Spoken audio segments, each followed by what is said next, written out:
അടാ മക്കളെ, സുഖല്ലേ നിങ്ങൾക്ക് എല്ലാവർക്കും? സത്യമായിട്ട് നിങ്ങൾക്ക് എല്ലാ കാര്യവും അറിയാം. നമ്മൾ ജൂൺ 2-ാം തീയതി നമ്മൾ സ്കൂൾ തുറക്കുന്ന കാര്യങ്ങളൊക്കെ അറിയാം. ഞാൻ അതിനെക്കുറിച്ച് പറയാനൊന്നുമല്ല വന്നത്. എക്സാക്ട്ലി ഞാൻ പറയാൻ വന്നത് എന്താണെന്ന് വെച്ചാൽ, ഇപ്പം നമ്മുടെ ടെക്സ്റ്റ് ബുക്ക് 10ാം ക്ലാസ്സിൻ്റെ ടെക്സ്റ്റ് ബുക്ക് മാറിയ കാര്യങ്ങളൊക്കെ നിങ്ങൾക്ക് ഒരുപാട് കുട്ടികൾക്ക് അറിയാം. കാര്യം ഒരുപാട് കുട്ടികൾ നിങ്ങൾ ഓഫ്ലൈൻ ട്യൂഷന് പോകുന്നുണ്ടാവും അല്ലേ? അതുപോലെ ഓൺലൈൻ ട്യൂഷന് ചേർന്ന് ഒരുപാട് കുട്ടികളുണ്ട്, അവർക്കും അറിയാൻ കഴിയും നമ്മുടെ പുസ്തകങ്ങളൊക്കെ മാറിയിട്ടുണ്ട് എന്നുള്ളത്. അപ്പം ഞാൻ ഇന്ന് പറയാൻ വേണ്ടി പോകുന്ന കാര്യം എന്താണെന്ന് വെച്ചാൽ, ഫ്രീ. ഇവിടെ കണ്ടില്ല നിങ്ങൾ ഫ്രീ എന്ന് പറയുന്ന സംഗതി. എന്താണ് സാറേ ഈ ഫ്രീ എന്ന് പറയാനുള്ള കാര്യം? വളരെ വ്യക്തമായിട്ടൊരു കാര്യം കേട്ടുള്ളൂ. നിങ്ങൾക്ക് എല്ലാവർക്കും നിങ്ങൾക്ക് അറിയുന്ന പോലെ ഏറ്റവും ഇമ്പോർട്ടൻ്റ് ആയിട്ടുള്ള ഒരു വിഷയമാണ് ഇംഗ്ലീഷ് എന്ന് പറയുന്ന ഒരു വിഷയം അല്ലേ? ഇംഗ്ലീഷ് എന്ന് പറയുന്നത് എല്ലാവരെ സംബന്ധിച്ചും പറയുകയാണെങ്കിൽ 10ാം ക്ലാസ്സിൽ ഇംഗ്ലീഷ് എന്ന് പറഞ്ഞു വെച്ചാൽ ഇച്ചിരി ടഫാണ് എല്ലാവർക്കും. കാര്യം എന്താണെന്ന് വെച്ചാൽ അതിൽ കുറച്ച് ഗ്രാമറിൻ്റെ ഇപ്പം കഴിഞ്ഞ എക്സാം ഒക്കെ ഉണ്ടാവില്ലേ, അതിലൊരു 25 മാർക്കോളം ഗ്രാമറിൻ്റെ പോർഷനാണ്. 80 മാർക്കിൽ 80-ൽ 25 മാർക്ക് എന്ന് പറയുന്നത് ഗ്രാമർ പോർഷൻ ആണെന്നുള്ളത് നിങ്ങൾ മനസ്സിലാക്കണം. ഗ്രാമർ പോർഷൻ ആണെന്നുള്ളത്. അപ്പം ഞാൻ ഈ ഗ്രാമർ പോർഷനെ കുറിച്ച് പറയുകയാണെന്നുണ്ടെങ്കിൽ നിങ്ങൾക്ക് എന്താണ് ഈ ഗ്രാമർ എന്ന് അറിയോ? ഞാൻ ബേസിക് ആയിട്ടൊരു കാര്യം ചോദിക്കട്ടെ. ഗ്രാമറിൻ്റെ സ്പെല്ലിംഗ് എന്താണ്? നിങ്ങൾ ആരും പറ. ഗ്രാമറിൻ്റെ സ്പെല്ലിംഗ് GRAMM. കഴിഞ്ഞിട്ട് ER ആയിരിക്കും കുറേ ആളുകളുടെ മൈൻഡിൽ ഉണ്ടാവില്ല. പക്ഷേ അതിൻ്റെ സ്പെല്ലിംഗ് എന്ന് പറയുന്നത് AR ആണ്. ഗ്രാമറിൽ അമ്മയുണ്ട് എന്ന് പഠിച്ചാൽ എന്ത് ചെയ്തു? ആ പ്രശ്നത്തിന് പരിഹാരമായി. ഗ്രാമറിൽ അമ്മയുണ്ട് എന്നുള്ളത്. ഇവിടെ ഒരു കാര്യം മനസ്സിലാക്കണം.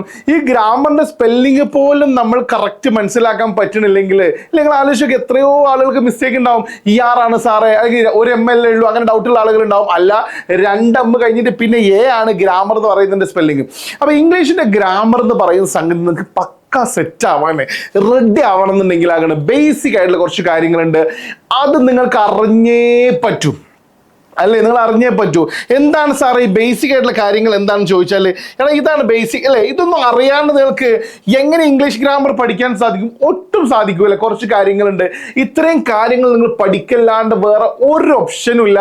അപ്പം ഞാൻ അതിനെക്കുറിച്ച് ഡീറ്റെയിൽ ആയിട്ടുള്ള വീഡിയോസ് എന്ത് ചെയ്യാണ് നമ്മുടെ ലൈവ് ക്ലാസ്സിലൂടെ നിങ്ങൾക്ക് തരാൻ വേണ്ടി പോകണം മക്കളെ. ലൈവ് ക്ലാസ്സിലൂടെ നിങ്ങൾ ഓക്കെ അല്ലേ? നിങ്ങൾക്ക് അങ്ങനെ ആഗ്രഹമില്ലേ? സാറേ എനിക്ക് എപ്പോഴും ശരിക്കും ഇംഗ്ലീഷ് അറിയില്ല, ഇനി ഞാൻ ട്യൂഷന് സ്റ്റാർട്ട് ചെയ്തിട്ടില്ല, ഒരു പ്രശ്നമില്ല. റാൻസിൻ്റെ കൂടെ കൂടിക്കോളൂ. നമ്മളെ ബേസിക് ക്ലാസ്സുകളൊക്കെ നിങ്ങളൊന്ന് കാണാദ്യം. എന്നിട്ട് റാൻസിൻ്റെ കൂടെ കൂടണോ വേണ്ടത് ഡിസൈഡ് ചെയ്യേണ്ടത് നമ്മുടെ ക്ലാസ്സുകൾ കണ്ടതിന് ശേഷം മാത്രം ചെയ്താൽ മതി കേട്ടോ. ഇതാണ് കാര്യങ്ങൾ. പക്ഷേ സാർ ഇത് മുന്നേ എവിടെയെങ്കിലും എടുത്തിട്ടുണ്ടോ? ഓഫ്കോഴ്സ് നിങ്ങൾക്ക് തന്നെ വേറൊരു പ്ലാറ്റ്ഫോമിലൊക്കെ നമ്മൾ എന്ത് ചെയ്തിട്ടുണ്ട്, ഇതേ ക്ലാസ് നിങ്ങൾക്ക് എവിടെയും കാണാൻ കഴിയും. നമ്മുടെ ക്ലാസ്സിൻ്റെ ആ ഒരു ക്വാളിറ്റി മനസ്സിലാക്കാൻ കഴിയും. ഇവിടെ ഒരു കാര്യം മനസ്സിലാക്കേണ്ടത്, പക്ഷെ നിങ്ങൾക്കൊരു ക്ലാസ് നമ്മൾ ഓൺലൈനിൽ തന്നു കഴിഞ്ഞാൽ, ലൈവിൽ തന്നു കഴിഞ്ഞാൽ, കൂടുതൽ ക്ലാസ് വേണ്ട കുട്ടികൾക്ക് നമുക്ക് അടിയിൽ എന്ത് ചെയ്യും, ഒരു ലിങ്ക് തരും. ആ ലിങ്കിലൂടെ കയറി കഴിഞ്ഞാൽ ആ ക്ലാസ്സിന്റെ കണ്ടിന്യൂഷൻ ആയിട്ട് വീണ്ടും ഒരു ½ ആൻ അവർ നമ്മൾ സൂമിലൂടെ എന്ത് ചെയ്യും നിങ്ങൾക്ക് എടുത്തു തരും എന്നുള്ളതാണ്. എടുത്തത് കാര്യം തന്നെ വീണ്ടും കൂടെ അസേർട്ട് ചെയ്ത് പഠിപ്പിക്കാൻ വേണ്ടിയിട്ട് കുറേ ക്വസ്റ്റ്യൻസ് ഒക്കെ ചെയ്തുകൊണ്ട്.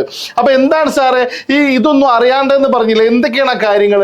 എന്താണ് എൻ്റെ മക്കൾക്ക് സബ്ജക്റ്റ് എന്താണെന്ന് അറിയണം. എന്താണ് ഈ സബ്ജക്റ്റ് എന്നുള്ളതും, ഈ സബ്ജക്റ്റിന്റെ നമുക്ക് ഒരുപാട് എക്സാമ്പിൾ ഒക്കെ വെച്ചിട്ട് സബ്ജക്റ്റ് എന്താണ് അല്ലേ, എവിടെയാണ് ഇത് ഉപയോഗിക്കല്? ഇപ്പൊ ഫോർ എക്സാമ്പിൾ പെൻ എന്ന് പറഞ്ഞാൽ പെന്നൊരു സബ്ജക്റ്റ് ആണോ ഒബ്ജക്റ്റ് ആണോ അല്ലേ? ഇങ്ങനെ ഒരുപാട് ഡൗട്ടുള്ള ഒരുപാട് കുട്ടികളുണ്ട്. അപ്പൊ she gave me A pen, ഇതിലെ സബ്ജക്റ്റ് ഏതാണ്, ഇതിൽ ഒബ്ജക്റ്റ് ഏതാണ് അല്ലേ? ഇപ്പൊ ദിസ് പെൻ ഈസ് ബ്യൂട്ടിഫുൾ. ഈ പേൻ എന്താണ് പറ? വളരെ മനോഹരമാണെന്ന് പറയുന്നു. അപ്പൊ ഇതിൽ ദിസ് പെൻ എന്ന് പറയുന്നത് എന്താണ്? സബ്ജക്റ്റ് ആണ്. She gave me A pen, അവൾ എനിക്കൊരു പേന നൽകി എന്ന് പറയുമ്പോൾ അതിലെ പെൻ എന്ന് പറയുന്നത് എന്താണ്? ഒബ്ജക്റ്റ് ആണ് മക്കളെ. ഈ സബ്ജക്റ്റ് എന്താണ്, ഒബ്ജക്റ്റ് എന്താണ് അല്ലേ? അപ്പൊ ഈ സബ്ജക്റ്റ് വ്യക്തമായിട്ട് നിങ്ങൾ പഠിക്കണം. അതുപോലെ ഓക്സിലറി വെർബ് എന്താണെന്ന് അറിയാത്ത ഒരുപാട് കുട്ടികൾ, എന്തിനാണ് സാറേ എനിക്ക് ഓക്സിലറി വെർബ് പഠിക്കേണ്ട ആവശ്യം എന്താണ് എന്ന് ചോദിക്കുന്ന ഒരുപാട് കുട്ടികളുണ്ട്. ഞാനൊരു ട്രിക്ക് ആയിട്ട് നിങ്ങൾക്ക് കാണിച്ചു തരാം കേട്ടോ. ഫോർ എക്സാമ്പിൾ ഓക്സിലറി വെർബ് പെട്ട ഒരു സാധനമാണ് മക്കൾ എന്തെന്ന് പറയുന്നത് അറിയോ? ഷുഡ് എന്ന് പറയുന്നത് ഓക്സിലറി വെർബിലെ ഒരു സാധനമാണ്. ഓക്സിലറി പെട്ടതാട്ടോ ഷുഡ്. എന്താണ് സാർ ഈ ഷുഡിന്റെ അർത്ഥം അല്ലേ? ഈ ഷുഡിന്റെ അർത്ഥം ഒരുപാട് കുട്ടികൾക്ക് അല്ലേ, ഷുഡിന് അർത്ഥം എന്താ? അങ്ങനെ പ്രത്യേകിച്ച് അർത്ഥമൊന്നുമില്ല അല്ലേ? പക്ഷെ ഞാൻ നിങ്ങൾക്ക് അർത്ഥം വെച്ചുതരും. എന്താ അർത്ഥം വെക്കാന്നറിയോ? നം എന്ന് പറയുന്ന അർത്ഥം വെച്ചുതരും. എന്താ അർത്ഥം പറ? നം. അതെങ്ങനെ നം എന്നാവുക?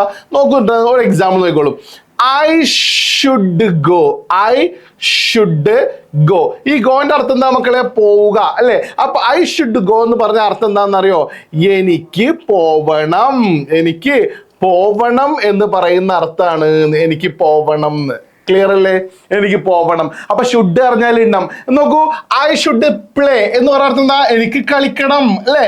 ഐ ഷുഡ് ഈറ്റ്, എനിക്ക് തിന്നണം. ഐ ഷുഡ് ഡ്രിങ്ക്, എനിക്ക് കുടിക്കണം അല്ലെ? സി, ഇങ്ങനെ നമുക്ക് ഈ നം നം നം എന്ന് പറയുന്ന സാധനം അല്ലേ മക്കളെ, ഇത് വരുന്ന ഈ നം എന്ന് പറയുന്ന അർത്ഥമാണ് എന്തിനുള്ളത്? ഷുഡിനുള്ളത്. അപ്പൊ ഇങ്ങനെ ഒരുപാട് അർത്ഥങ്ങൾ നോക്കൂ നിങ്ങൾക്ക്. ഫോർ എക്സാമ്പിൾ, എന്താണ് സാറേ വുഡ് എന്ന് പറയുന്ന വാക്കിന്റെ അർത്ഥം? വുഡ് ഇല്ലേ, വുഡിനൊന്നും നിങ്ങൾക്ക് സ്കൂളിൽ നിന്ന് ആരും അർത്ഥം പറഞ്ഞു തരില്ല കേട്ടോ. ഞാൻ അത്രയും ഡീറ്റെയിൽ ആയിട്ടാണ് ഈ ക്ലാസ് എടുക്കാൻ വേണ്ടി പോകുന്നത്. എന്താണ് വുഡിന്റെ അർത്ഥം? ഞാൻ പഠിപ്പിക്കൽ മെന്ന് എന്ന അർത്ഥം പഠിപ്പിക്കാം. മെന്ന്, മെന്ന് അല്ലെ? എന്താ മെന്തിന്റെ അർത്ഥം? മെന്ന് എന്ന് പറയുന്നത് നോക്കൂ നിങ്ങള്. ഹി ടോൾഡ് മീ, അവൻ എന്നോട് പറഞ്ഞു അല്ലെ? ഹി ടോൾഡ് മീ, അവൻ എന്നോട് പറഞ്ഞു. ശ്രദ്ധിച്ചു കേട്ടോട്ടാ. He would come, he will come എന്ന് പറഞ്ഞാൽ അവൻ വരും എന്നാണ്. ഹി വുഡ് കം അർത്ഥം എന്താ? അവൻ വരുമെന്ന്, അവൻ വരുമെന്ന്. അവൻ നോക്കൂ നിങ്ങൾ ട്ടാ, വരുമെന്ന്. ക്ലിയർ? വരുമെന്ന്. കണ്ട, ഈ മെന്ന് മെന്ന് പറഞ്ഞ സാധനമാണ് മക്കളെ ഈ വുഡ് കൊണ്ട് ഉദ്ദേശിക്കുന്നത്. അപ്പൊ നോക്കൂ, he told me, അവൻ എന്നോട് പറഞ്ഞു. he would go, അവൻ പോവുമെന്ന്.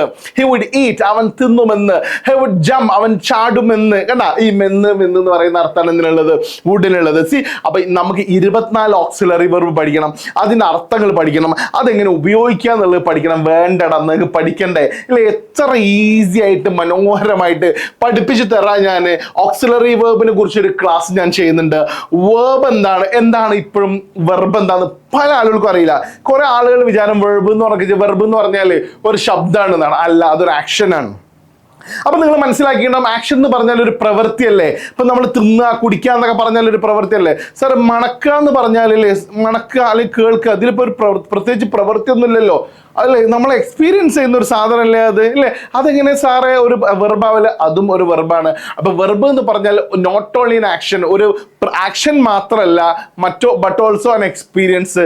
നമ്മുടെ ഒരു എക്സ്പീരിയൻസിന് നമുക്ക് എന്ത് പറയാൻ പറ്റും? വെർബ് എന്ന് പറയാൻ പറ്റും.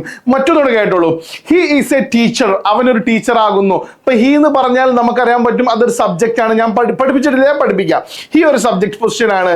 നോക്കൂ, എ ടീച്ചർ എന്ന് പറഞ്ഞാൽ ഒരാളെ വിശേഷിപ്പിക്കുന്നതാണ്, അഡ്ജക്റ്റീവ് ആണ് കേട്ടോ. ഇതിൽ വെർബ് ഏതാ മക്കളെ? വെർബ് എന്ന് പറയുന്നത് ന്യൂക്ലിയസ് ആണ്. ഇതിൽ വെർബ് എന്ന് പറയുന്നത് ഈസ് ആണ്. എന്താണ് ഈസിന്റെ അർത്ഥം? എന്താ അറിയോ? നിങ്ങൾ എല്ലാവരും പഠിപ്പിക്കുന്നുണ്ടാവില്ലേ, ആകുന്നു എന്ന് പറയുന്ന അർത്ഥം കേട്ടോ, ആകുന്നു. ഈസിന്റെ അർത്ഥം എന്താണ് മക്കളെ? പറ, ആകുന്നു. ശരിക്കും ഞങ്ങൾ മലപ്പുറത്തുകാര് പറഞ്ഞത് എന്താണെന്ന് അറിയോ? ആണ് എന്നാണ്. ആണ് അല്ലെ? He is A teacher, on teacher ആണ് അല്ലേ? ഷീ ഈസ് എ ടീച്ചർ, അവൾ ടീച്ചറാണ് അല്ലേ? അല്ലെങ്കിൽ my friend is A doctor, എൻ്റെ ഫ്രണ്ട് എന്താണ്? പറ, ഡോക്ടർ ആണ്. അപ്പൊ ഈസിന്റെ അർത്ഥം എന്താണ്? പറ, ആണ്. അപ്പൊ ഇതുപോലെ മനസ്സിലാക്കാൻ പറ്റുന്ന രൂപത്തിൽ ഓക്സിലറി വെർബിന്റെ ക്ലാസ്സും വെർബിന്റെ ക്ലാസ്സും എന്താണ് V1 V2 V3 ഇതിനെ കുറിച്ചൊന്നും അറിയില്ലെങ്കിൽ നമുക്ക് ഒരു കാരണവശാലും നമ്മൾ ക്ലാസ് ഉണ്ടാവില്ല, മുന്നോട്ട് പോവില്ല. സി, അതുപോലെ തന്നെ നമ്മൾ ബേസ് പാർട്ട് 1 എന്താണ് സബ്ജക്റ്റ്, ഇങ്ങനെ ഹെഡിങ് ഒക്കെ വെച്ചുകൊണ്ട് വളരെ ഡീറ്റെയിൽ ആയിക്കൊണ്ട് മക്കൾക്ക് ഞാൻ എന്ത് ചെയ്യുന്നുണ്ട്, നാളെ മുതലേ ലൈവ് ക്ലാസ് വരുന്നുണ്ട്. ഒരു 45 മിനിറ്റുള്ള എൻ്റെ ക്ലാസ് ഉണ്ടാവില്ല മക്കളെ. ഈ 45 മിനിറ്റുള്ള ക്ലാസ് കറക്റ്റ് നിങ്ങൾ കണ്ടു കഴിഞ്ഞാൽ നിങ്ങളുടെ ഇംഗ്ലീഷിന്റെ ബേസ് സെറ്റ് ആയിരിക്കും. അങ്ങനെ ബേസ് സെറ്റ് ആക്കി കഴിഞ്ഞതിന് ശേഷം ഞാൻ ഗ്രാജുവലി നിങ്ങളെ മലയാളം ഇംഗ്ലീഷിലേക്ക് ട്രാൻസ്ലേറ്റ് ചെയ്യുന്ന രൂപത്തിലേക്ക് ഞാൻ നിങ്ങളുടെ ഒരു കപ്പാസിറ്റിനെ മാറ്റി കഴിഞ്ഞാൽ നിങ്ങൾക്ക് എത്ര വലിയ മലയാളം ഡയറി എഴുതണം, നിങ്ങൾക്ക് നെറേറ്റീവ് എഴുതണം, നിങ്ങൾക്ക് റൈറ്റപ്പ് എഴുതണം, നിങ്ങൾക്ക് ഒരു ടെൻഷനും ഇല്ല. നിങ്ങൾ എൻ്റെ കൂടെ കൂടിയാൽ മതി. അത് പക്കാ സെറ്റാക്കി തരാനേ എന്നെ കൊണ്ട് സാധിക്കും. നിങ്ങളിങ്ങനെ മലയാളത്തിൽ ചിന്തിച്ചാൽ മതി, അത് നിങ്ങൾക്ക് ഇംഗ്ലീഷിൽ ഇങ്ങനെ എഴുതാൻ സാധിക്കുന്ന രൂപത്തിലേക്ക് നിങ്ങൾ ഇംഗ്ലീഷിനെ ഞാൻ എന്ത് ചെയ്യും, ഡ്രാഗ് ചെയ്ത് കൊണ്ടുപോകും. പക്ഷേ ആ ഡ്രാഗിങ് ഒക്കെ ഞാൻ നടത്തുന്നത് നമ്മുടെ ഗൂഗിളിലൂടെ, നമ്മൾ ഗൂഗിൾ ലൈവിലൂടെ ഒരു മീറ്റപ്പ് ഉണ്ടാവില്ലേ, നമ്മൾ ഡയറക്റ്റ് ആയിട്ടുള്ള കാര്യങ്ങൾ ഉണ്ടാവില്ലേ, നമുക്ക് ഓൺലൈനിൽ പിന്നെ ലൈവിലൂടെ നമുക്ക് കുറേ പരിമിതികൾ ഉണ്ടെങ്കിലും ഒരു ഗൂഗിൾ മീറ്റിലൂടെ ഒക്കെ നമ്മൾ എന്ത് ചെയ്യും കാണുമ്പോൾ നമുക്ക് കുറച്ചുകൂടി ഇന്ററാക്ട് ചെയ്ത് ടോക്ക് ചെയ്തുകൊണ്ട് നിങ്ങളുടെ ഡൗട്ടുകളൊക്കെ ക്ലിയർ ചെയ്തുകൊണ്ട് എന്ത് ചെയ്യാൻ പറ്റും, കാര്യങ്ങൾ മുന്നോട്ട് കൊണ്ടുപോകാൻ പറ്റും. പിന്നെ അങ്ങനെ കാര്യങ്ങളൊക്കെ മുന്നോട്ട് കൊണ്ടുപോകുന്ന നമുക്ക് ഒരു ആപ്പ് ഉണ്ട്, നമ്മുടെ ആപ്പ് ഉണ്ട്, റാൻസ് ലേണിംഗ് എന്ന് പറയുന്ന നമ്മുടെ ആപ്പ് ഉണ്ട്. ഈ ആപ്പിൽ മക്കൾ നിങ്ങൾ മനസ്സിലാക്കണേ, റാൻസിന്റെ SSLC ബാച്ച് നിങ്ങൾക്ക് പർച്ചേസ് ചെയ്യണമെങ്കിൽ കേട്ടോ, റാൻസിന്റെ SSLC ബാച്ച് ഉണ്ട്. ഈ SSLC ബാച്ചിലേക്ക് നിങ്ങൾക്ക് ജോയിൻ ചെയ്യാൻ വേണ്ടിയിട്ട് ഈ മെയ് മാസത്തിലെ ശ്രദ്ധിച്ച് കേട്ടോ, മെയ് മാസത്തില് ഞങ്ങൾക്ക് ഒരു വൻ ഓഫർ വരുന്നുണ്ട്. ആ ഓഫറിനെ കുറിച്ച് ഞാൻ മറ്റൊരു വീഡിയോയിൽ പറയുന്നുണ്ടെങ്കിലും നിങ്ങൾ കേട്ടോളൂ. ഈ ഓഫർ 1999 രൂപക്കാണ് നിങ്ങൾക്ക് ഈ ഓഫർ നിങ്ങൾക്ക് അവൈലബിൾ ആകുന്നത്. ഏത് മാസമാണ്? ഈ മെയ് മാസത്തില്. ഈ മെയ് മാസത്തിൽ മാത്രം 1999 രൂപക്ക് നിങ്ങൾക്ക് അത് കിട്ടുള്ളൂ. അത് അടുത്ത മാസം കഴിഞ്ഞാൽ നിങ്ങൾക്ക് അറിയാവുന്നത് പോലെ നമ്മുടെ പ്രൈസ് എത്രയാണ്? 4999 രൂപയാണ്. അതാണ് നിങ്ങൾക്ക് ഓഫറിൽ എത്ര കിട്ടുന്നത് പറ? 1999 രൂപക്ക് എൻ്റെ മക്കൾക്ക് കിട്ടാൻ വേണ്ടി പോകുന്നത്. മക്കളെ ജോയിൻ ചെയ്തോളൂ, ഇപ്പോഴും വൈകിട്ടില്ല. നമ്മുടെ ക്ലാസ്സുകൾ സ്റ്റാർട്ട് ചെയ്യുന്നേ ഉള്ളൂ. ഒരുപാട് കുട്ടികളായി ബാച്ചുകളായിക്കൊണ്ട് ഇങ്ങനെ ഇരിക്കുകയാണ്. അപ്പൊ ശ്രദ്ധിച്ച് കേട്ടോളൂ, ഒരുപാട് ബാച്ചുകൾ നമ്മൾ എന്ത് ചെയ്തു, ക്ലാസ്സുകൾ സ്റ്റാർട്ട് ചെയ്തിട്ടുണ്ട്. നിങ്ങൾ ഈ ബാച്ചിൽ ജോയിൻ ചെയ്യാൻ ആഗ്രഹിക്കുന്നുണ്ടെങ്കിൽ അടിയിൽ കാണുന്ന കോമന്റ് നമ്മുടെ നമ്പറിന്റെ കോൺടാക്ട് നമ്പർ ഉണ്ടാവില്ലേ, അതിലൊന്ന് കോൺടാക്ട് ചെയ്തോളൂ. മാത്രമല്ല നമ്മുടെ ലൈവ് ക്ലാസ്സുകൾ തുടങ്ങുന്നുണ്ട് എന്നുള്ളത് നിങ്ങൾ നിങ്ങളുടെ ഫ്രണ്ട്സിലേക്ക് മാക്സിമം എത്തിച്ചു കൊടുത്തോളൂ. നമ്മുടെ ലൈവ് ക്ലാസ്സുകൾ നമ്മൾ സെറ്റാക്കി പൊളിക്കാൻ വേണ്ടി പോവാണ്. Get ready my dear students. ഞാൻ നിങ്ങളുടെ കൂടെ ഉണ്ട്. നിങ്ങളുടെ എല്ലാ പ്രശ്നങ്ങൾക്കും പരിഹാരമായിക്കൊണ്ട് നിങ്ങളുടെ കൂടെ കട്ടക്ക് ഞാൻ ഉണ്ടാവും. നാളെ മുതലുള്ള ലൈവിന് എൻ്റെ മക്കളെ നിങ്ങൾ തയ്യാറായിക്കോളൂ എന്ന് പറഞ്ഞുകൊണ്ട് ഞാൻ എൻ്റെ ക്ലാസ് ഈ ഒരു വീഡിയോയുടെ വൈൻഡപ്പ് ചെയ്യുന്നു. Thank you very much. See you there.